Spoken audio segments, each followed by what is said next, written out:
Bom, estamos aqui em Niterói, na praia de Icaraí, na residência do Dr. Michel Salim Saad, uma das figuras mais importantes do estado do Rio de Janeiro, bonjesuense. E nesta entrevista eu vou ser acompanhado por Beto Travassos, presidente da Academia Bonjesuense de Letras. Então, doutor Michel, primeiramente, dizer da satisfação em poder estar com o senhor aqui. O senhor que completou 95 anos agora no dia 30 de novembro. Vamos começar a nossa entrevista falando sobre as suas origens libanesas. Quem foram seus pais e de onde vieram lá do Líbano? Meus pais vieram da região montanhosa do Líbano e primeiro veio meu pai para o Brasil com dois irmãos e depois veio a minha mãe, também vizinha do meu pai lá no Líbano, e se estabeleceram aqui no Brasil, particularmente na região norte do estado. Os nomes dos seus pais e dos seus dois tios que vieram com seu pai? O meu pai era Salim Rana Saad e os dois irmãos é Merj Rana Saad e Karim João, que também eram três irmãos. Sim, e a sua mãe? Minha mãe, Tebet Chalub Saad. Eles se estabeleceram em que lugar? Primeiro em Varriçai, depois em Bom Jesus. Todos os seus... seu pai e dois irmãos, mais a sua mãe? Meus pais em Varriçai e depois Bom Jesus. Minha mãe em Porciúncula. Depois veio morar em Bom Jesus. Certo. Quando se casou, veio para Bom Jesus. Bom, a sua família, a gente observa, é uma família que trouxe um desenvolvimento extraordinário para Bom Jesus do Itabapoana. O seu pai e seus dois tios. Mais os meus tios, né? Sim. Meus tios eram ricos. Eram compradores de café e tudo mais. Meu pai já era modesto, comerciante. Qual o comércio que ele estabeleceu lá? Era um comércio simples, de fazendas, calçados, etc. Mas ele chegou a ser mascate? Ou também, estabeleceu? Começaram como mascate, todos eles. Todos eles. Todos eles. Só que os dois primeiros, eles resolveram entrar no comércio do café. E com isso eles fizeram fortunas. O Merj Rana Saad, pai de Ismélia Saad, ele trouxe melhoramentos relevantíssimos para Bom Jesus? Muitos melhoramentos, bom, inclusive o cinema que está lá, não sei qual é o destino, mas ele fez questão de investir. E uma vez alguém perguntou a ele, por que você não investe isso em Niterói, que você vai ganhar dinheiro? Ele disse, não, eu quero investir no lugar onde eu ganhei, que é a minha terra, Bom Jesus, que é Bom Jesus. Ele tinha um amor muito grande por Bom Jesus, o Merj Rana Saad, né? Seu tio, não é isso? Tinha, sem dúvida. E o outro tio, Karim João? Era um comerciante de café. Mas também foi próspero comerciante lá em Bom Jesus, né? Foi muito. Agora, como foi o seu pai conhecendo a sua mãe, que era de Porciúncula? Estava em Porciúncula, meu pai casou a primeira vez com Dona Malvina, que morreu do parto. E deixou um garoto, é o meu irmão mais velho. Então, ele se atrapalhou com o garoto, não sabia como é que ia criar um garoto de meses. E disseram, lá em Porciúncula tem uma moça muito boa, que você pode casar com ela. E ele partiu para lá em direção da minha mãe. Só que a minha mãe não queria casar, minha mãe queria ser freira. E insistiu que não queria casar, queria ser freira. E alguém botou na cabeça dela que ela faria um gesto muito mais cristão e solidário se ela casasse para criar um nenenzinho que estava sem mãe e ela se tornaria a mãe da criança. Então ela resolveu casar. Nesse casamento nasce eu e mais o João, que tem um comércio em Bom Jesus. O casamento ocorreu aonde? Em Bom Jesus. Então, tivemos em Bom Jesus um casamento de 2 libaneses. Dois libaneses. Não é isso? Exatamente. Quantos filhos o senhor tem? 5 filhos. 5 filhos. Poderia nominá-los? O primeiro, Michel Júnior. O segundo, André Luiz. O terceiro, Maria Auxiliadora. O quarto, Domingos Sábio, que morreu infelizmente num desastre. E o último, Luiz Roberto. Hoje eles estão fixados onde? O mais velho parece que é agente de viagem, né? Promove viagem, né? E o segundo tem uma casa de plantas. E a minha filha mais velha, a minha filha auxiliadora, que é a princesa da casa, ela é extraordinária. Hoje ela toma conta de todos os meus negócios. O quarto morreu, infelizmente, num desastre de automóvel, triste. E o último foi vereador em Niterói, gosta de política, embora contra a minha vontade, Luiz Roberto. E quantos netos? Ah, já perdi a conta, mas deve ter uns 11 por aí. E bisnetos, já tem bisneto com 21, 22 anos. O senhor nasceu em Bom Jesus do Abapuana. Bom Jesus. Estudou onde lá? Estudei no Colégio Rio Branco. Sim. Primeiro comecei no Colégio Dona Amália Teixeira, que o Reginaldo escreve lá no Norte Fluminense, e aliás, o senhor tem lembrança da Amália? Muito. É mesmo? Muito. Dona Amália e mais as duas professoras que trabalhavam lá. Lembra o nome dessas duas professoras? É uma pena não lembrar, mas olha, o Reginaldo se referiu a elas duas num dos artigos escritos no Norte Fluminense. Alice, Dona Alice e Dona Lenice, se não me engano. Mas o senhor tem alguma lembrança de algum episódio desse período que o senhor estudou com a Amália Teixeira, Chajub? A lembrança que eu tenho é da mãe da professora Amália. A Dona Regina? Dona Regina. Ah. Figura maravilhosa, encantadora. Qual episódio o senhor poderia relatar para nós? A gente fazia muita arte. E ela sempre arrumava um jeito de não levar conhecimento dos superiores. Era uma mãe. A Dona Regina? Dona Regina. O senhor era levado então na sala de aula com a Amália? Ela não dava aula.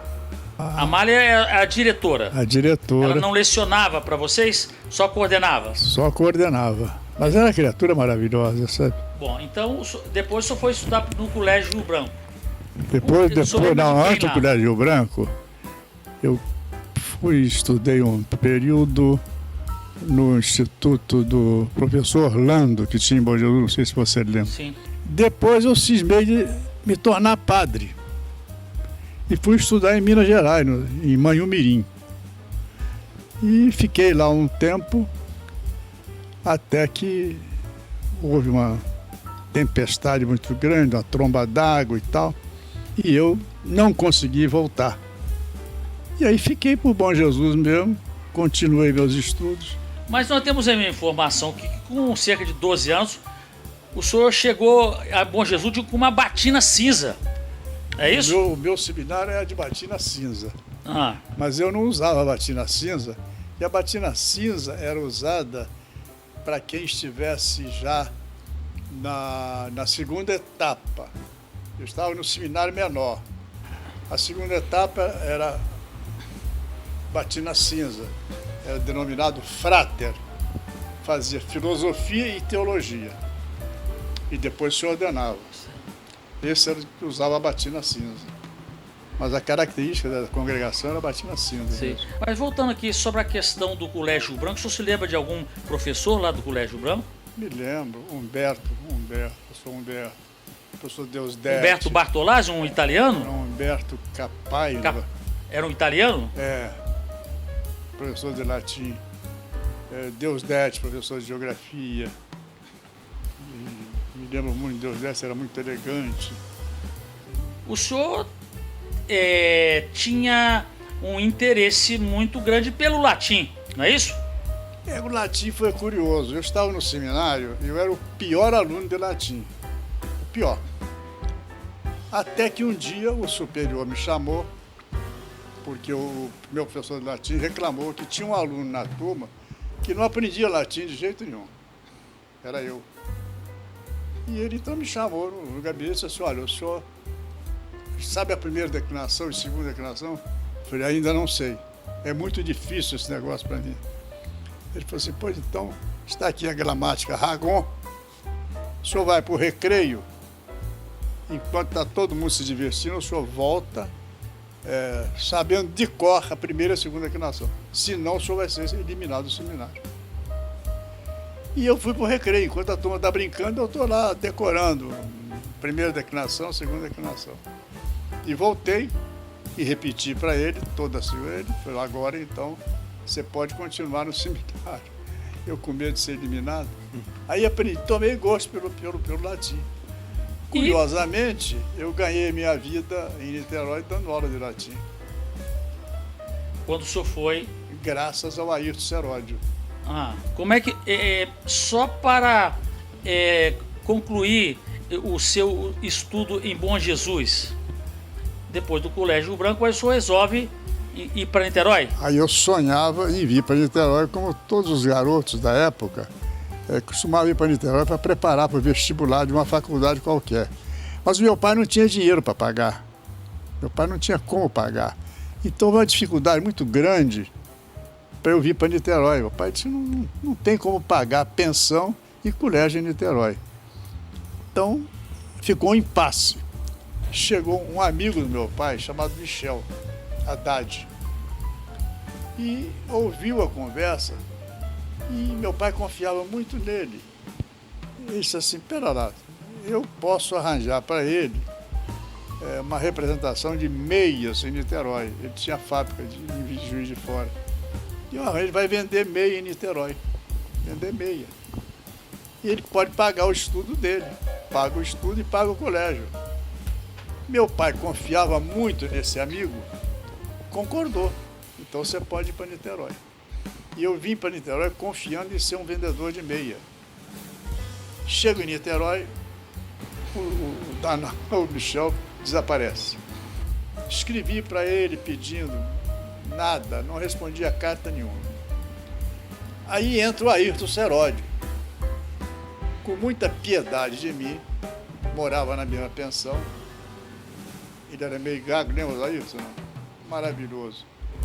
Ele disse assim: olha, Michel, eu arranjei um lugar para você dar aula. Eu falei: o quê? Dar aula? Que é isso aí? Você está brincando? Eu, matuto, subnutrido, de Bom Jesus estava pondo. Nunca enfrentei nada, vou dar aula? Não dou aula. Mas, rapaz, você vai ganhar um dinheirinho, vai pagar a sua... Não aceito. Aqui ficou na minha cabeça. Eu não tinha vocação para magistério. Na minha cabeça. Uns dias depois eu falei: tem vaga ainda lá? Eu vou topar esse negócio. Vou topar. E fui para dar aula. Era o Colégio Santo Antônio, lá no Ponte Sem-Résimo. Era curso de vestibular. Os vestibulandos eram mais velhos do que eu. Aí o diretor me leva na sala e diz assim: olha, esse daqui é o novo professor de latim. Olharam para minha cara: magro, subnutrido, matuto. Latim? Não sabe nada. Deve ter pensado, né? O senhor era tímido também? O senhor era tímido? Muito tímido. O senhor foi numa barbearia e o barbeiro chegou pro senhor e falou: professor, chamou o professor? Não teve um episódio assim? Teve episódio E o senhor assim. ficou espantado porque eu não o conhecia? Como é que foi isso? Duas vezes. Eu uma vez estava servindo no exército aqui em Rio Branco. Então, eu tinha autorização para não servir. Naquele tempo você usava o curso científico para poder sair fora, né? Então eu estou lá trabalhando, dando um duro, primeiro mês de exército, aí passa um aluno meu, que era aluno.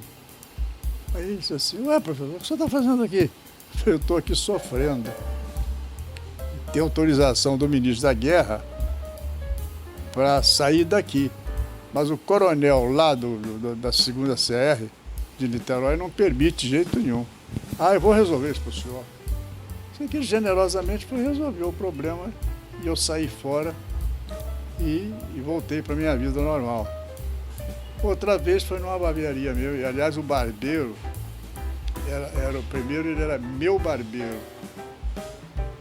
Depois ele era o meu barbeiro, depois ele estudou. Disse, professor, eu estou com vontade de estudar. Já era professor, estou com vontade de estudar. Falei, estuda aí, tem um colégio de Dom Pedro, colégio de Pedro Alino Fonseca, o nome daquele bispo de Niterói, Pedro José Pereira Alves. Vai lá e estuda. Ele estudou e se formou. Bonito isso, formou. E depois encontra comigo, diz, professor e tal. E conta a história toda de como foi o procedimento.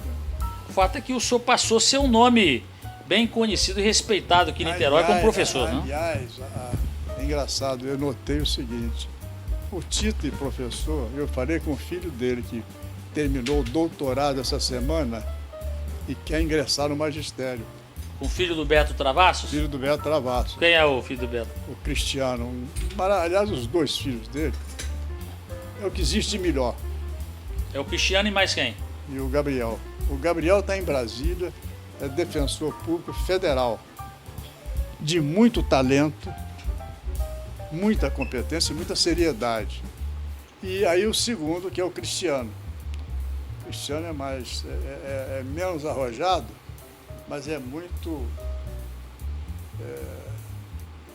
estudioso. Tá? Ele terminou agora o doutorado. Então ele tem 2 filhos maravilhosos, 2 exemplares filhos. Netos assim, prediletíssimos, os 2 filhos. Posso fazer um parênteses? O Gabriel estava tomando posse em Brasília, na Defensoria Pública da União, e eu queria ir na posse dele. Ele falou, não venha, nem você, nem minha mãe, que eu quero que vocês prestigiem o meu irmão, que vai ser homenageado na UF como o melhor aluno da Universidade Federal Fluminense. Quem foi homenageado foi o meu filho, o presidente da CSN e aquela cineasta Yamazuka, né? Como é que era o nome dela? Yamazuka, aquela cineasta famosa aí. E o Gabriel tomou posse sozinho lá em Brasília. Ele não queria nem que eu, nem a mãe dele fosse. Aí nós fomos para a posse para o Prêmio Laura da UF, que o Cristiano ganhou. Aí, rapaz, quando acabou lá a premiação, nós fomos pro restaurante para comemorar. O Gabriel já tinha tomado posse em Brasília, pegou um avião lá em Brasília e veio comemorar com o irmão aqui do lado da faculdade da UF.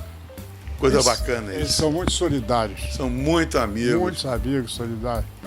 Agora, engraçado, não sei se você lembra, a UF estava comemorando 50 anos e dando medalhas dos 50 anos a todos que participaram da criação da universidade.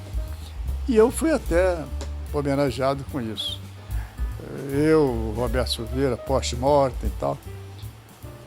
Quando eu fui receber a medalha, não sei se você lembra disso, eu olhei assim, no auditório, tinha um neto meu começando o curso de Direito, no primeiro ano. O neto era aquele rapaz ali, ó. Aí eu falei, esta medalha eu quero passar para as mãos do meu neto. Você lembra disso? Que está começando o curso de Direito, nós sabemos a universidade que nós tanto lutamos para criar. Muito bonito, eu senti muita alegria com isso.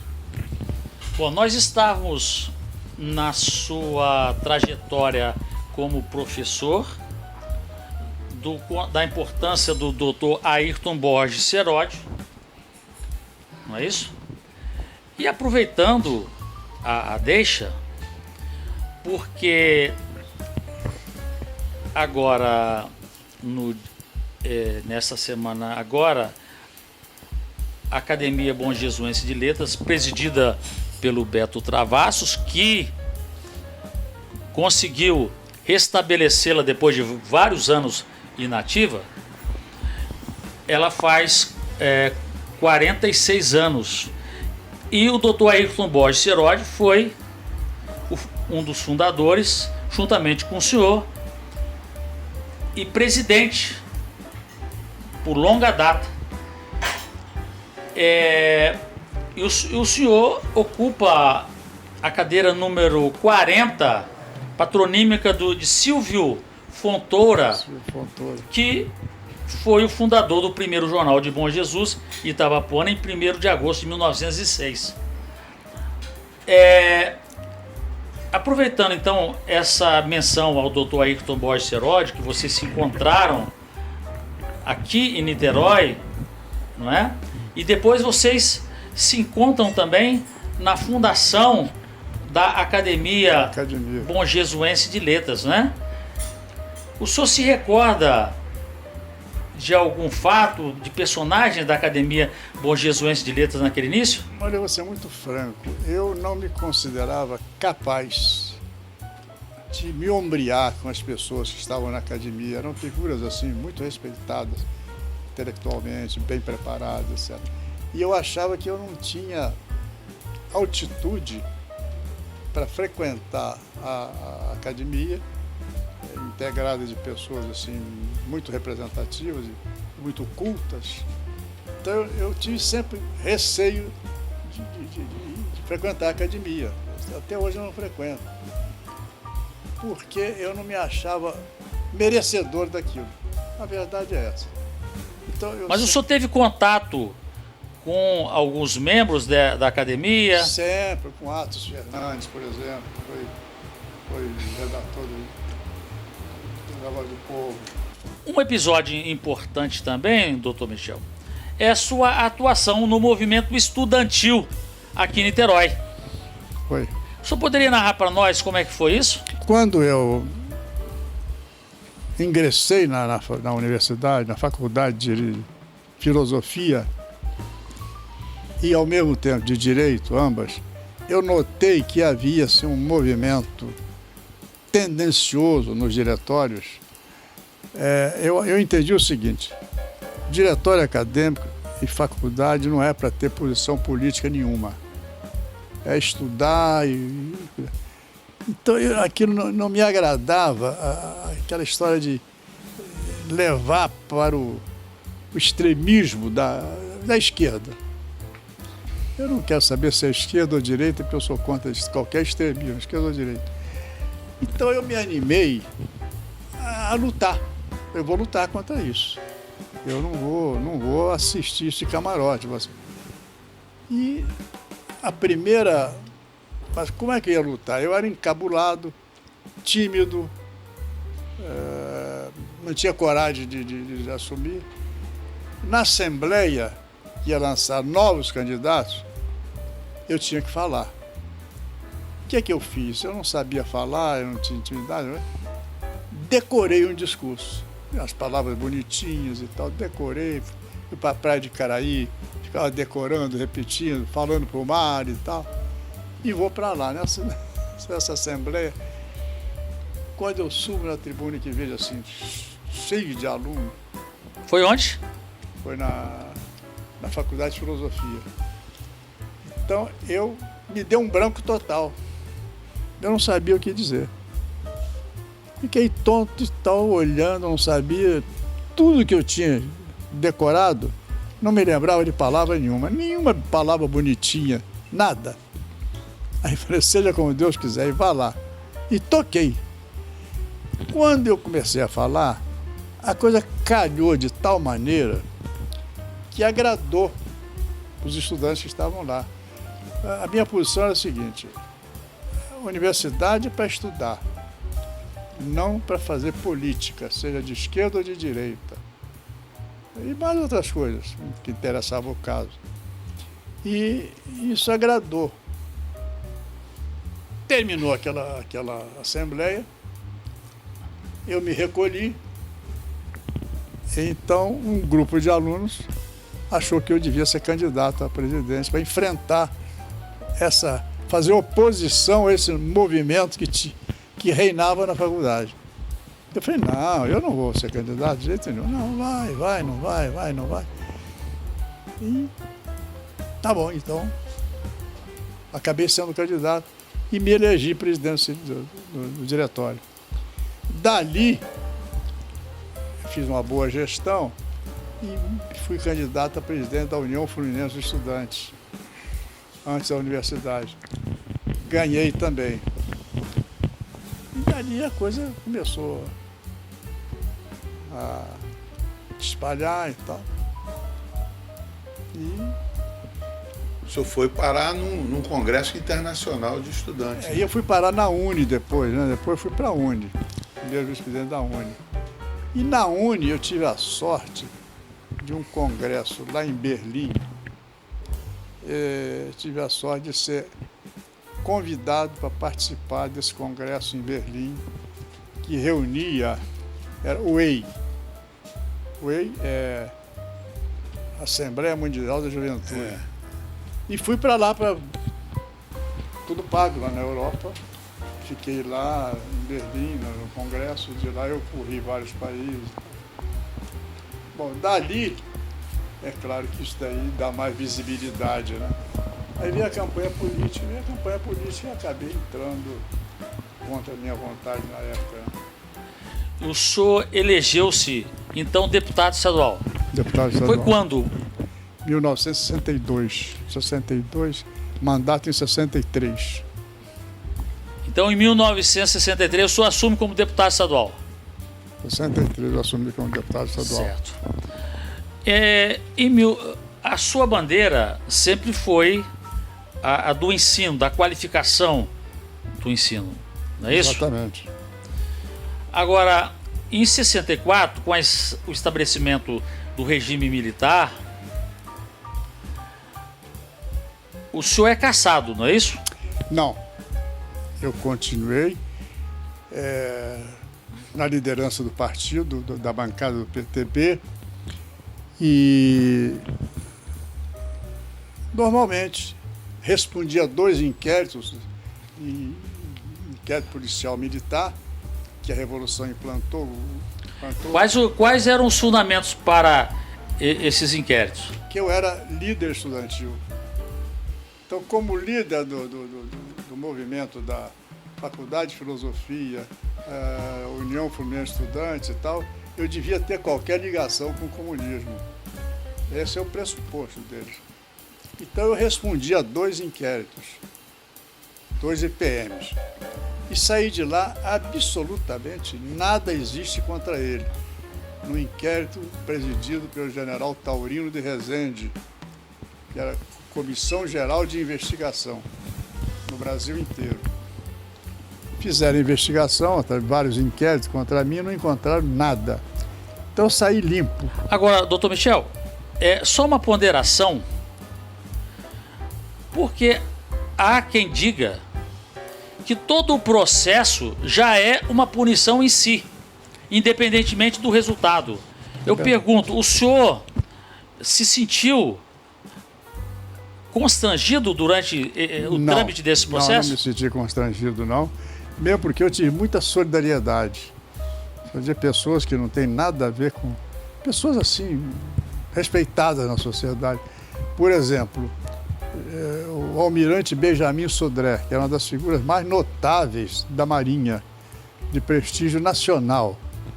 dito até pelos interventores que destituíram o Costa e Silva, exaltando a figura do Benjamin. Esse homem, a página que ele escreveu à mão, a meu respeito, é uma coisa belíssima que eu trago com muito carinho. Então eu não senti, porque eu tinha muito apoio.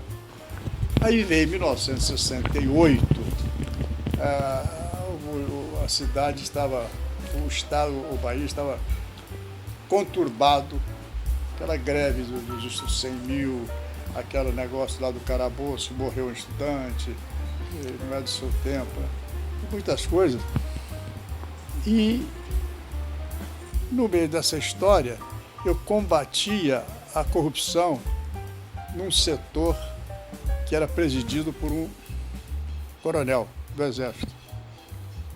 Eu fui a ele e disse que havia corrupção.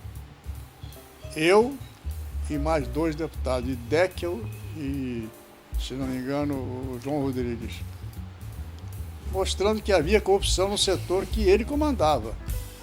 Ele não deu a menor importância. Eu esperei 40 dias. Depois dos 40 dias, como ele não dava importância, eu chego na Assembleia e está lá o João Rodrigues falando e o Deckel sobre esse problema de corrupção. E eu peço a palavra como líder do partido e digo assim, olha, o maior corrupto do estado do Rio é o coronel fulano de tal, porque já levei a ele, já reclamei e ele não toma nenhuma providência e a corrupção continua no estado. Ele o que faz? Ele, num discurso que ele fez por aí, promete me punir. E realmente veio aquele negócio do ato 5, ato institucional número 5, ele aproveita o ato 5 e pega de qualquer maneira o meu nome, erradamente, Miguel, solteiro, eu era casado com 5 filhos, solteiro, e bota na relação para caçar. E aí eu perco o mandato. Em 68 o senhor perde o mandato? 69, em janeiro, em fevereiro de 69. 68 foi um tempo conturbado. Uhum. Pedi o mandato, mas continuei minha vida normal. Depois de 69, o senhor deixou a vida política? Deixei a vida política e fui trabalhar, fui aprender a advogar, que eu não sabia nem advogar. Certo. Agora, eu acho que é importante irmos um pouco para trás para pegarmos o período do governo do Roberto Silveira. Esse grande nome, esse personagem magnânimo bonjesuense da política estadual, e que era um sério candidato a ser presidente da República, né? Mas eu gostaria de voltarmos para essa época do Roberto Silveira, quando o Roberto Silveira se candidata, né? O que o senhor poderia relatar para nós dessa caminhada do Roberto? Inclusive, nessas questões eleitorais, eram cédulas e havia suspeita de corrupção, de fraude. Mas havia, e eu até denunciei aquele episódio do Roberto. Mas, na verdade, o que aconteceu foi o seguinte. Houve a convenção aqui na antiga Câmara dos Deputados, Palácio Tiradentes, para a escolha do candidato a vice-presidente da República na chapa do Jânio Quadros. O Jânio Quadros era candidato a presidente e o partido precisava indicar o candidato a vice. E a maior parte queria, uma parte queria o Jango, repetindo, como candidato a vice do Jânio Quadros, e a outra, e um grupo muito forte, queria o Roberto como vice, que não seria o Jango. E o Roberto, não aceito, etc. Na vinda para Niterói, nas barcas, eu falei, ô, Roberto, você está com a chance de ser o vice-presidente da República. Porque a maioria lá quer você. Ele disse, não, Michel, ainda é a vez do Jango. Não é a minha vez. Ele até muito prudente. Ele tinha uma visão muito inteligente, muito sagaz. Ele, ainda não é a minha vez. Deixa o Jango. Aí o Jango foi candidato e deu essa porcariada toda com a renúncia do Jânio Quadros? Jânio Quadros. Deu aquela confusão e aí veio essa golpe, essa coisa toda. Qual é a avaliação que o senhor faz assim, do Roberto Silveira como governador? Eu acho altamente positivo. Roberto é um homem que me ensinou a ser correto em política. Quem fez o inventário do Roberto fui eu. O que o Roberto deixou? Morreu o governador. O apartamento em São Francisco, comprado pela Caixa Econômica, paga a prestação. Nada mais tinha em nome do Roberto, nada mais. Nas coisas de interesse público, ele sempre foi muito firme e correto. O Roberto tinha um plano como governador de desenvolvimento industrial, não só de Bom Jesus, como de outros municípios onde as quedas d'água eram proeminentes, né? Então, a própria usina de Rosal, que ele objetivava construir, que era uma grande usina, né? E aí ele construiu a usina Piloto Franca Amaral para ceder energia para essa usina de Rosal, que ele vislumbrava e transformar Bom Jesus num grande polo de desenvolvimento industrial. Com a morte dele, perdemos. E ele começou a construir a estrada, ninguém entendia por que ele asfaltou Bom Jesus a Itapiruna. Um pedacinho do canto do estado do Rio que ele foi asfaltar. Mas o plano dele era começar ali, fazer a estrada tronco fluminense. Então era uma estrada que vinha atravessando o estado do Rio todinho até o sul e aproveitando assim vários municípios. Eu tenho um artigo escrito sobre isso, sobre a importância dessa obra dele. Eu escrevi na época. Então, era também um projeto gigante dele, na época em que ele beneficiava vários municípios do estado. Voltando um pouco ainda mais falando sobre Roberto Silveira, quando o Roberto foi eleito governador, ele perdeu lá em Bom Jesus do Itabapoana, na terra dele, que ele sempre amou. Perdeu não é isso? Por quê? O que o senhor tem a me dizer sobre isso? Ele perdeu porque a influência política do Zezé Borges era total. O Zezé Borges era patrocinado por Amaral Peixoto. Era o dono da festa. Então o Zezé Borges tinha prestígio. Ele ganhava a eleição lá.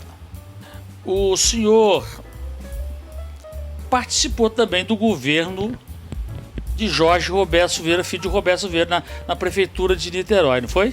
Foi.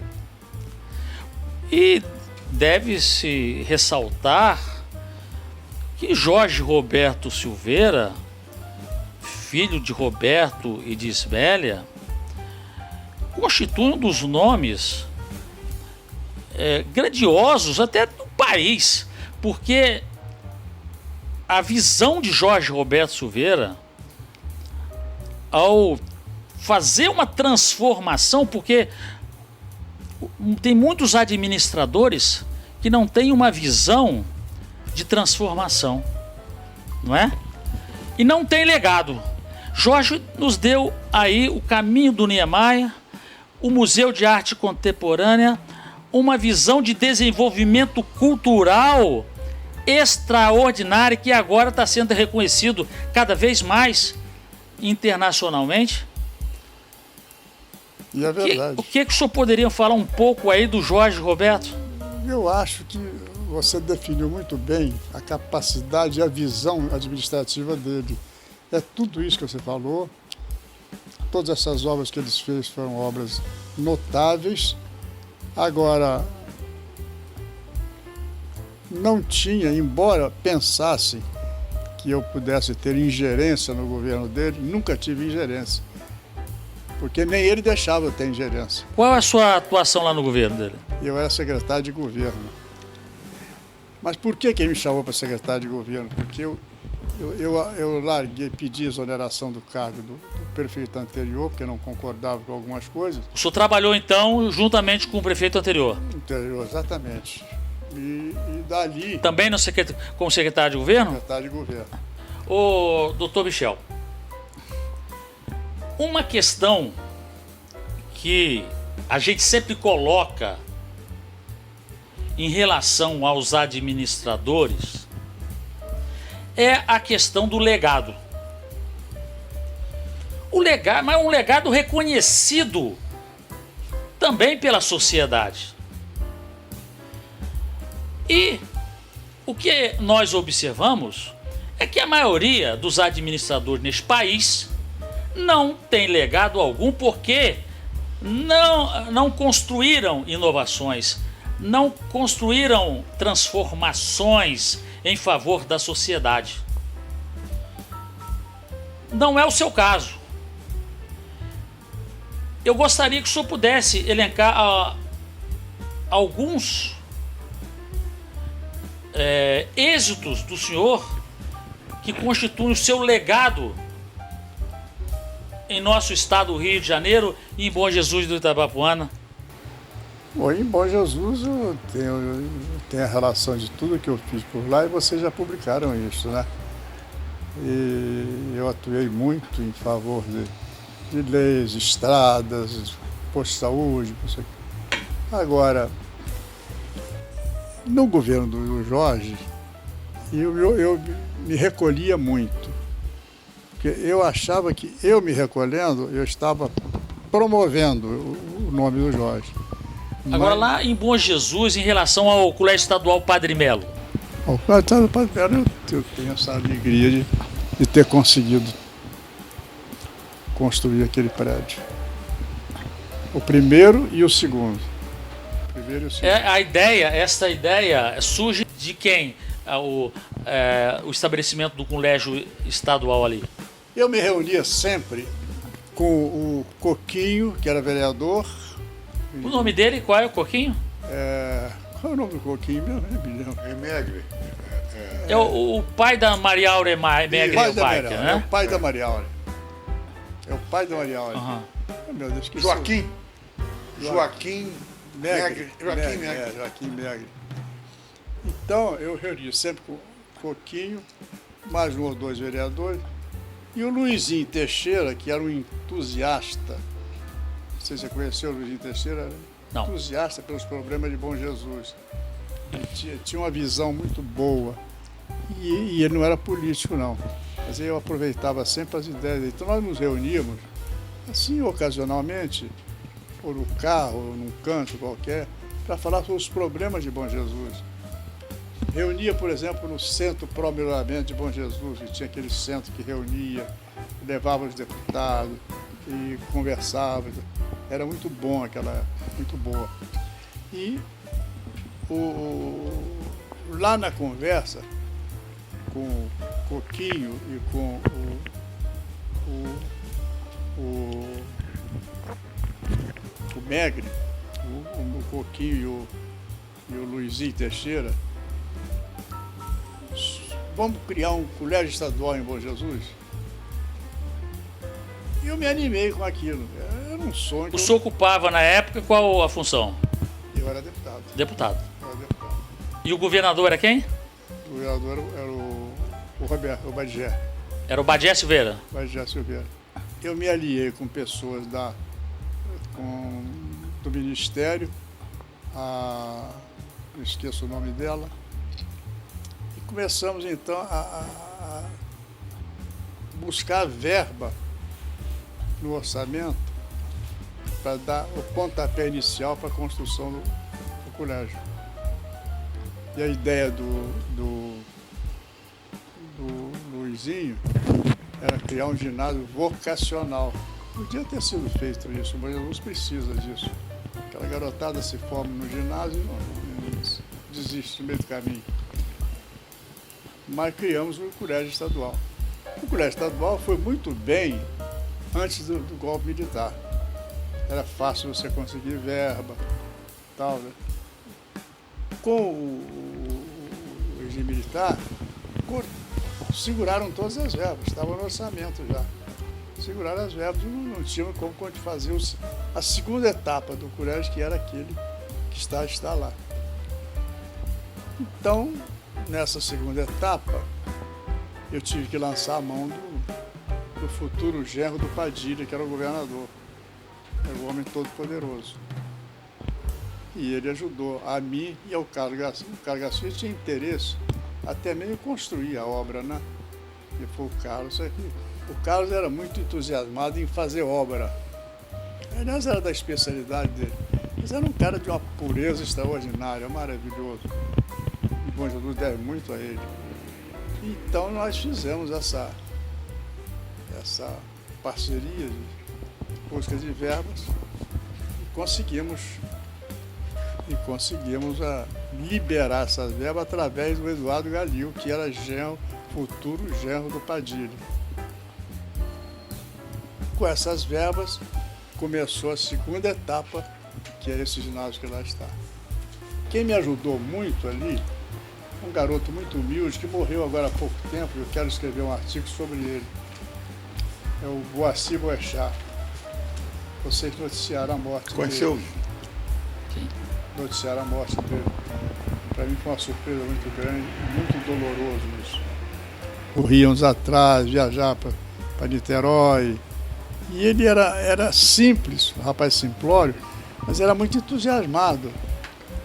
E ele ajudou muito. Tanto é que ele foi até homenageado pelo colégio. Lá tem um setor lá que tem o nome dele. Ele era um rapaz extraordinário. E eu tenho uma fineza muito grande. Ele teve um gesto comigo muito solidário. Eu até podia contar, porque eu vou escrever sobre isso. Um dia, o Moacir soube em Bom Jesus que eu tinha sido cassado e que estava passando apertos financeiros. Ele soube por lá. Não estou sabendo de nada. Em determinada manhã, eu abro a janela da minha casa, minha porta, e vejo sentado na calçada do lado de fora o Moacir. Eu gostava muito dele. Moacir, o que você está fazendo aí, Moacir? Vem pra cá, vamos tomar café. Eu gostava muito dele, menino bom. Não sei se você conheceu ele. Não? Você? Muito bom. Levei para dentro de casa, tomou café comigo e tal. Muito sem graça, muito encabulado, ele era tímido. Aí falou, Moacir, o que você está fazendo? Eu vim falar com o senhor um negócio, mas eu não sei se o senhor vai ficar zangado. Por quê? Você fez alguma bobagem em Bom Jesus? Que é isso, olha? Não, nada disso. E aí ele conta um negócio. Para mim foi uma novidade. Ele disse assim, olha, eu soube que o senhor não está bem de finança. E quando o senhor me arrumou para ser apontador das obras do ginásio, do segundo prédio, eu dormia na obra. Em vez de pagar local para dormir, eu dormia na obra. E o dinheirinho que eu ganhava, eu juntava. E hoje eu tenho tanto, não sei quantos mil. Eu vim trazer para o senhor. Eu sei que o senhor não está bem de finanças. Aquilo me comoveu tanto, sabe? Um rapaz tão humilde. Você viu o que é a amizade sincera de um rapaz simplório. Eu falei, não, Moacir, pelo amor de Deus, agradeço e tal, mas eu tô levando a vida. Não, mas eu queria que o senhor não ficasse zangado e tal. Mas eu trouxe o dinheiro para o senhor. Não, obrigado, Moacir, obrigado. Eu ia pegar o dinheiro com ele. O dinheiro suado, vários anos que ele trabalhou na construção daquele ginásio. Ele era apontador, botei como apontador. Ele, em vez de dormir fora para pagar, ele dormia na obra.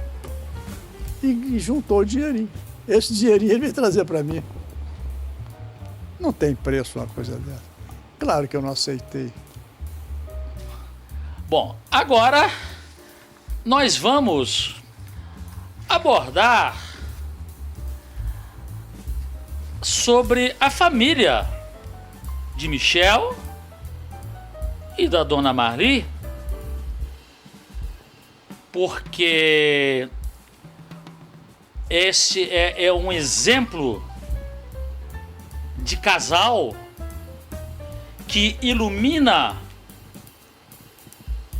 com a vida as novas gerações, porque o maior exemplo é o que vocês dão para todos o que conhecem vocês.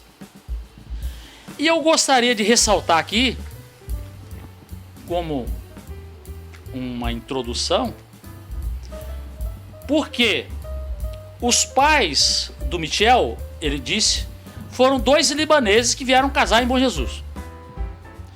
E uma peculiaridade que a gente constata é que descendentes de libaneses se casam com portuguesas ou descendente de portugueses. Que também é mais um caso. Não é isso, dona Marli? É. Então, eu gostaria de ressaltar que Bom Jesus, sabe, Beto, é um local que também se encontram as colonizações libanesas e portuguesas. Vamos para um exemplo a mais? Vamos lá. Roberto Silveira, ele é descendente de açorianos lá de Portugal, que casou com Ismélia Saad, que é descendente de Merge libanês. É. Não é? Se integram bem, né? Nós temos um outro exemplo também do Reginaldo Teixeira Chalhub, que ele é filho de um libanês, Elias Chalhub, e de Amália, que é descendente de portugueses. Então eu acho importante ressaltar essa circunstância, porque ela tem realce. E nós sabemos que como o conceito de família não é, pesa fortemente em vocês. Bom, dito isso, há 2 netos que são o orgulho do senhor, né, doutor Michel? É verdade. Quem são eles? É o Gabriel, que hoje é procurador-geral, defensor público e federal, com atuação em Brasília, e o Cristiano, que é professor, é engenheiro, acabou de fazer o doutorado agora também, mas são dois netos que se destacam muito, não só pelo valor pessoal, pela luta deles, como pela afeição extraordinária que nós temos por eles. Certo, e eles são filhos de Beto Travasso E Maria e Maria Auxiliadora. e Maria Auxiliadora. E é importante a gente ressaltar, porque quando a gente vê a árvore, nós temos que, para compreender a árvore, nós temos que compreender a floresta também. É. Nós temos, pelo lado da família Travassos, uma ascendência portuguesa.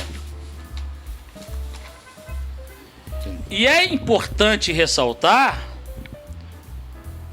que, normalmente, quando você vê um sobrenome Travassos, você observa que tem uma genialidade que se desponta. É verdade. Não é? É só uma outra questão que eu gostaria de pontuar, porque ao registrar este brilhantismo dos seus netos, dos filhos do Beto Travassos, eles são legados também da civilização libanesa, portuguesa, não é? É verdade. Há isso.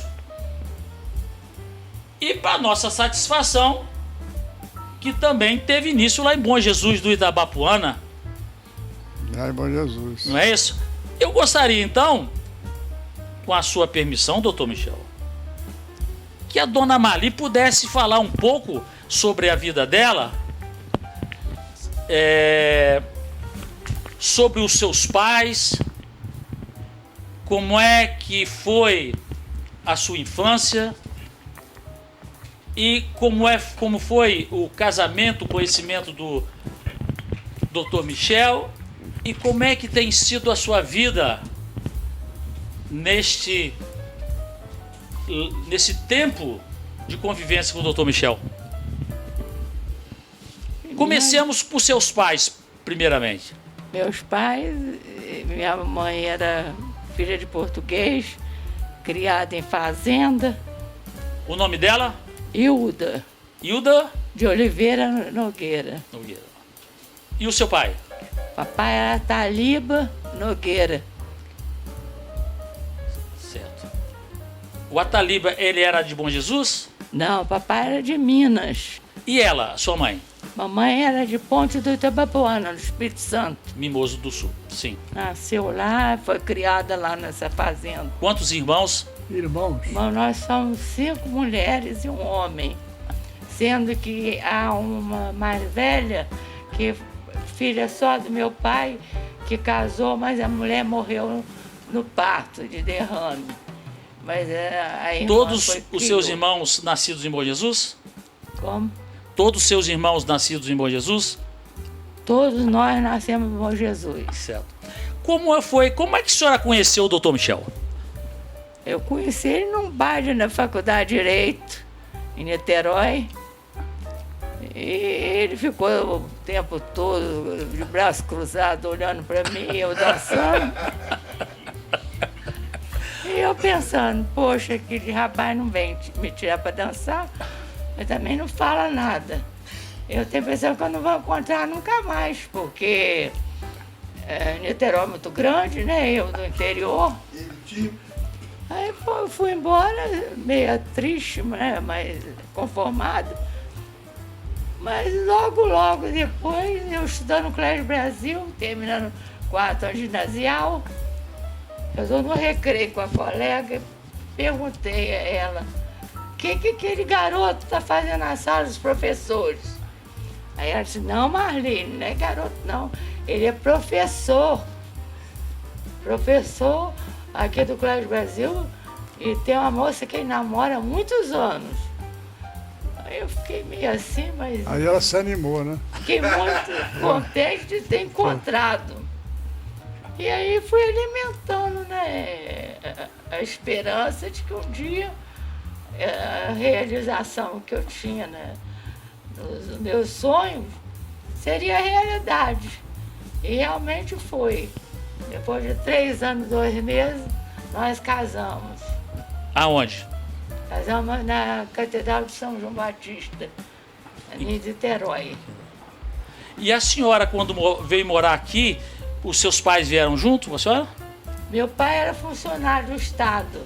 E ele trabalhava na loja de asfalto. Eu morei em Campos muito tempo, morei em Friburgo, morei em São Gonçalo. Finalmente viemos morar em Niterói. Quantos anos de casamento? 65, quase 66. Como é que a senhora se sente com todo esse período convivendo com o Dr. Michel? Qual é o sentimento da senhora? Eu achei que o melhor tempo que nós tivemos foi com a pandemia, porque ele passou a ficar em casa, eu também. A nossa convivência sempre foi perfeita. Ele é tudo para mim e eu acredito que eu sou tudo para ele, né, meu filho? Certo. A senhora, e aí vai pro senhora e pro Dr. Michel, vocês se sentem realizados na vida? Eu muito feliz. Tenho um amor muito grande por ele e eu sei que ele tem por mim. Não é esse amor vulgar, não, é um amor de verdade. É um amor muito profundo.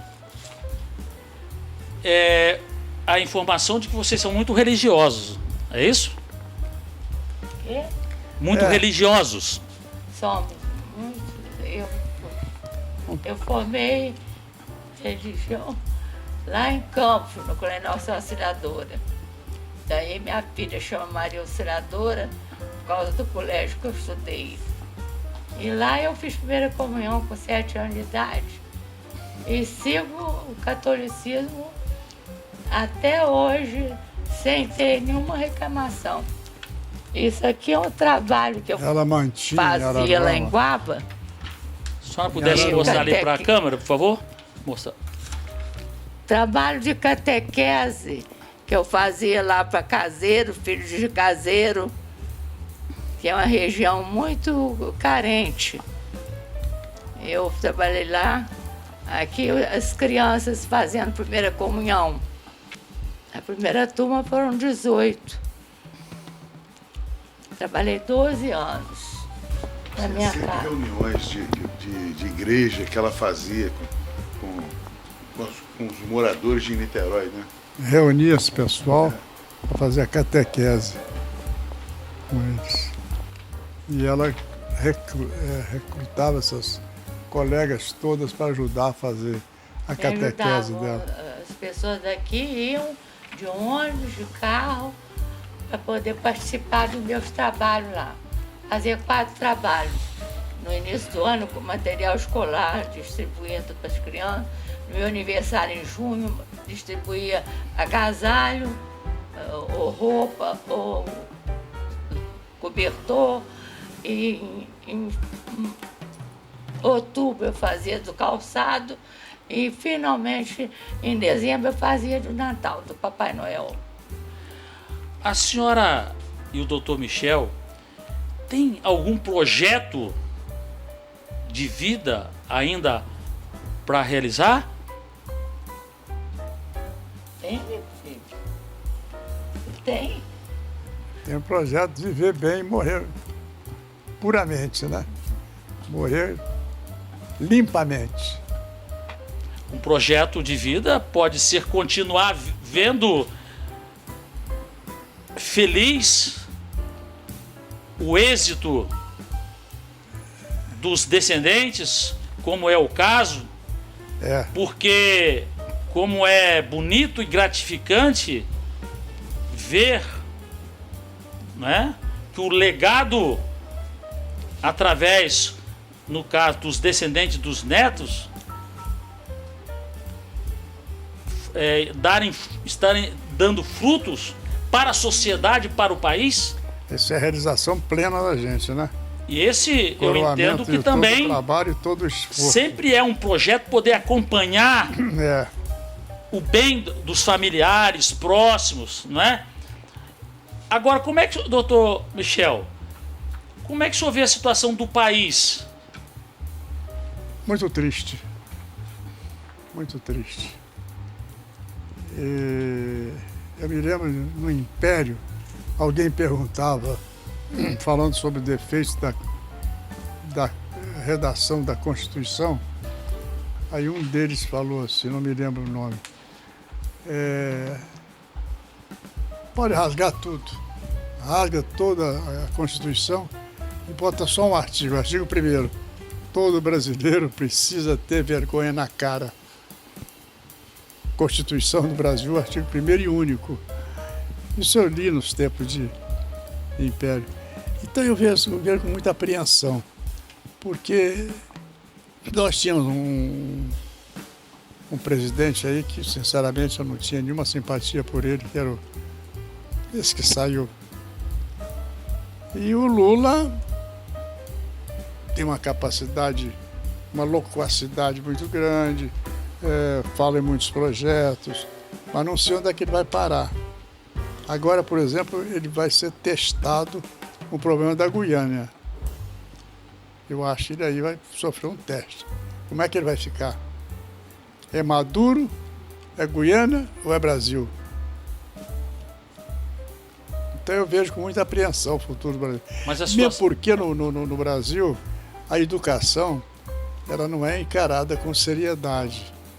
A formação que devia começar na família As famílias estão despreparadas. O casamento hoje é feito por pessoas que não estão preparadas para ter filhos, para orientar, para formar valores.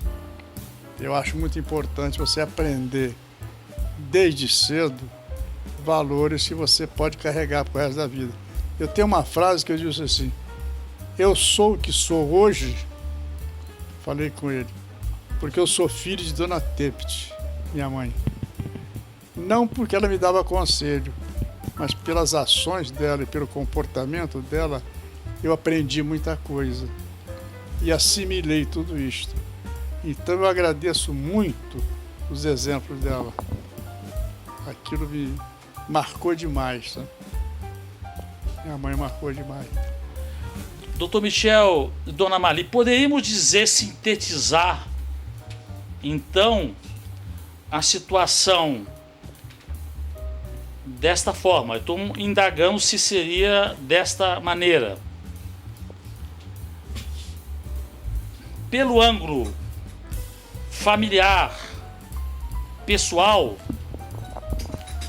vocês se sentem realizados, felizes por terem uma descendência que orgulha o país, mas por outro lado, em termos de nação,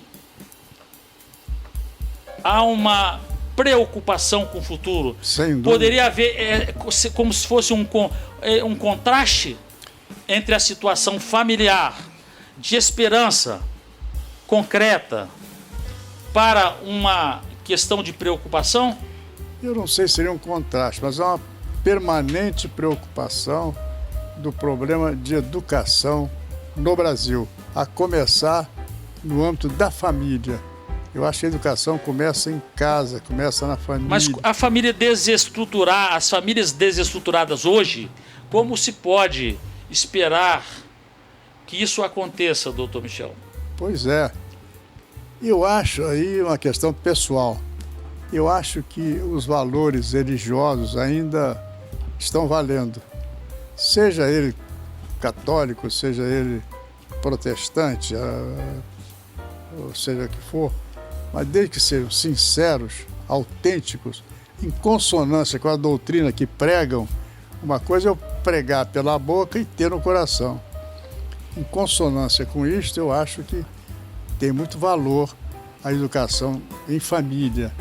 Eu conheço até ateu que são pessoas corretas, corretíssimas. Eu tive um amigo grande, um amigo meu que era carteirinha de comunista, mas que era uma figura exemplar. Então, eu vejo com muita preocupação o problema da educação no Brasil. Eu gostaria Beto, que você pudesse se manifestar a respeito do seu sentimento, enquanto tantas famílias neste país choram por seus filhos. Nós podemos observar aqui que você se exalta, se alegra, se rejubila com os seus filhos e os netos da Dona Marli e do Dr. Salim. Qual é o sentimento que vem em você? Eu também choro, né? Mas de saudade deles. Eu tenho um sentimento por eles, uma coisa enorme, uma coisa orgulho extraordinário, né? É uma coisa muito grande. Os dois, né? Desde criancinha, que eu sempre procurei estimular neles o conhecimento, porque o conhecimento é uma coisa fantástica. O melhor brinquedo que você pode dar para uma criança é despertar a curiosidade nas crianças do conhecimento que a gente tem na vida, né? Das coisas que a gente aprendeu. E isso acho que deu certo, porque eles começaram Gabriel e Cristiano. Eles começaram a disputar entre eles quem ia ser o melhor aluno do colégio que eles estudavam. Porque eu falava com eles que eu era o melhor aluno do meu colégio. Então eles queriam ter também Aí uma vez eu comecei a estudar direito e eles estavam fazendo ginásio. O Cristiano já devia já tá com seus 8, 9 anos, o Gabriel já com 11, 10. Aí eu tirava a nota e eu tirava 10. Aí eu trazia a minha prova, eu falei, ó, eu tirei 10, quanto você tirou? Aí eles queriam tirar a nota também. E os dois aprenderam a gostar de estudar, porque é uma coisa real e interessante. E eles são até hoje. O Cristiano não vai parar de estudar nunca. Ele vai ser professor, ele vai estar tendo que estudar sempre. Esse mecanismo de aprendizado, isso eu pude ensinar para eles. E eu acho que eles gostaram disso, porque eles continuam, sempre estão estudando. O Gabriel já escreveu o livro. O Cristiano agora vai defender uma tese de doutorado. Estudou pra caramba para poder defender. Um livro alentado, com grandes experiências. Sobre da sua área, inclusive. O Gino é promotor de justiça. E o Gabriel fez um livro agora que é sobre essa área da defensoria, né? Mas é muito bacana ser pai daqueles dois, muito bacana. E eles só dão alegria, eles não dão problema. Não dão problema.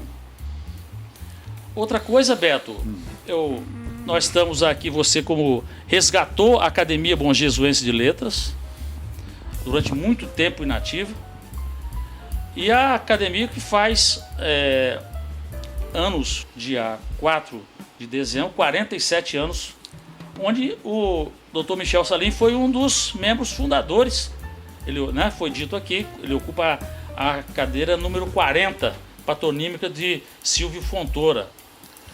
E eu, membro também da Academia Bom Jesuense de Letras, nós três estamos aqui, reunidos coincidentemente, né? Mas eu gostaria de ressaltar o seguinte: você está implementando aí uma obra que vai ficar marcada na história. Como é que você avalia também esta obra que você está elaborando com mais de 50 autores?